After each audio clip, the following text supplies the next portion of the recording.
Calm, authoritative, reflective. Some of the smartest people make the worst life decisions. Kant explained why.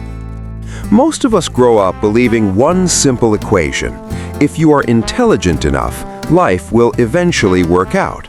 Smart people should choose better partners, build better careers, avoid obvious mistakes. And yet, reality keeps contradicting that belief. We all know people with high IQs, impressive degrees, sharp minds, who still sabotage their health, their relationships, and their future. So here's the uncomfortable question. If intelligence is supposed to protect us, why does it fail so often? This video is not about IQ, success, or productivity. It's about the missing ability Kant believed separates intelligence from wisdom, the one capacity that decides whether a smart mind becomes a stable life or a chaotic one.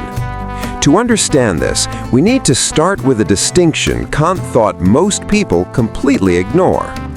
Kant believed intelligence without judgment is actually dangerous. Intelligence, in Kant's view, is the ability to absorb information, analyze concepts, and understand complex ideas. It is mental horsepower.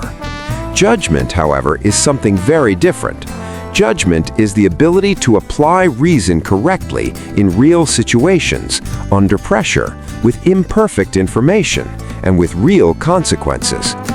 Modern society celebrates intelligence. We reward fast answers, clever arguments, and people who sound smart. Kant was far less impressed by that. He cared about the right use of reason, not the impressive display of it. A sharp mind that cannot choose well is not neutral, it is unstable. You can be brilliant and still make catastrophic decisions if judgment is weak. You can understand every risk and still walk straight into it. You can explain a problem perfectly and still repeat it tomorrow. Knowing what is true does not guarantee choosing what is right. Understanding consequences does not automatically stop self-destruction. This is why Kant separates knowing from choosing and understanding from acting wisely. Intelligence tells you what is possible.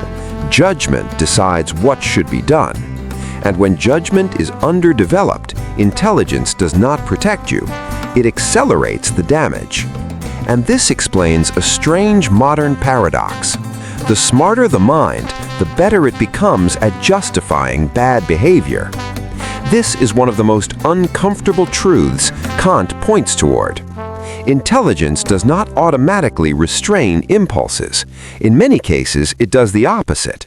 A sharp mind is excellent at building explanations, excuses, and narratives that protect what it already wants to do. Take the dopamine trap. Highly intelligent people are often fully aware of their addictions. They understand the neuroscience. They know the long-term cost.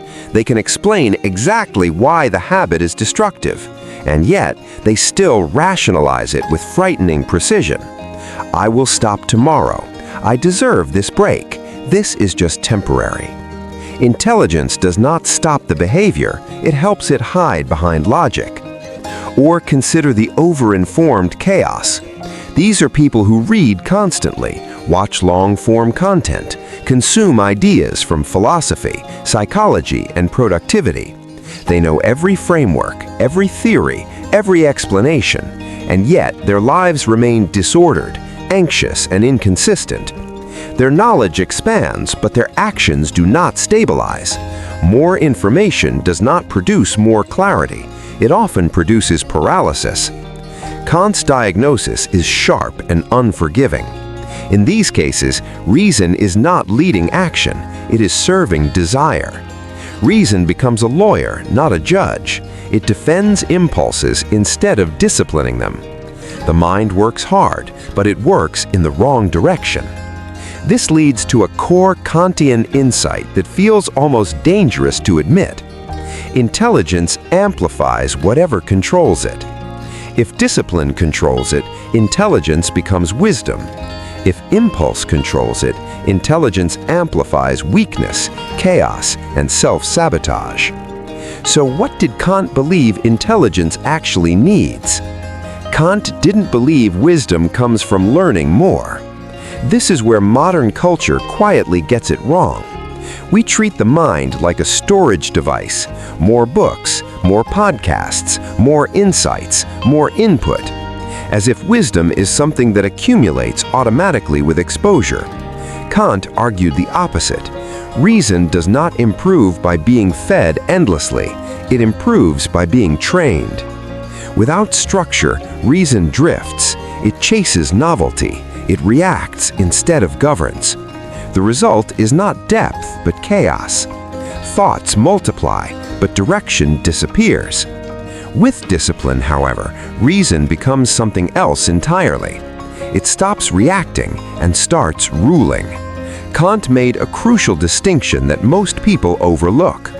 Pure reason is the capacity to think, analyze, and understand. Practical reason is the capacity to govern behavior, to decide what should be done, and then hold action to that decision. Calm, authoritative, reflective. Most people spend their lives upgrading pure reason while leaving practical reason undeveloped. This is the modern mistake. We upgrade knowledge, credentials, and opinions, but we never upgrade judgment. We know more, but we decide no better. We can explain everything, yet we cannot direct ourselves. Here is the punch most people resist. A disciplined mind limits itself. It chooses boundaries. It says no to excess input. An undisciplined mind consumes endlessly, mistaking motion for progress and information for wisdom. This leads to the real question: how does knowledge become wisdom? Wisdom begins where intelligence submits to rules. This is the step Kant believed most intelligent people never take. They assume freedom means doing what feels right in the moment. Kant argued the opposite. Real freedom is not impulse, it is principle. If your actions change with your mood, you are not free, you are reactive. You are being governed by whatever emotion happens to be loudest that day. Kant believed freedom only appears when you choose according to rules you would still follow under pressure, temptation, or fear. This is how Kant defined wisdom, though he rarely used the word the way we do today. Wisdom is not brilliance, it is consistency, acting the same way when motivation is high and when it disappears, acting the same way when no one is watching and when everyone is judging. This is why intelligence alone fails. A smart person can explain away any exception. They can justify any shortcut. But a wise person does not negotiate with impulse. They obey principles they have already decided are right. Here is the uncomfortable insight Kant forces on us. The wise person is not smarter. They are harder to corrupt, harder to bend by emotion, harder to seduce by trends, harder to hijack with desire. Wisdom, then, is not a talent, it is a structure, and structures can be built. So how do you actually build this kind of wisdom? Habit 1. Delay reaction. The first habit sounds simple, but it is deeply unnatural in the modern world. Do not respond immediately. Do not react the moment an impulse appears. Insert a gap. Kant believed this gap is where reason actually lives. Without time, reason cannot govern anything. It only reacts after the fact, creating explanations instead of decisions. When you delay, even briefly, you interrupt impulse. You give judgment a chance to speak. Not tomorrow, not after damage is done, but before action locks in. This is not about suppression, it is about sequence. Impulse first, reflection second, action last. As Kant would put it, reason needs time to govern impulse. Habit 2. Act by rule, not mood.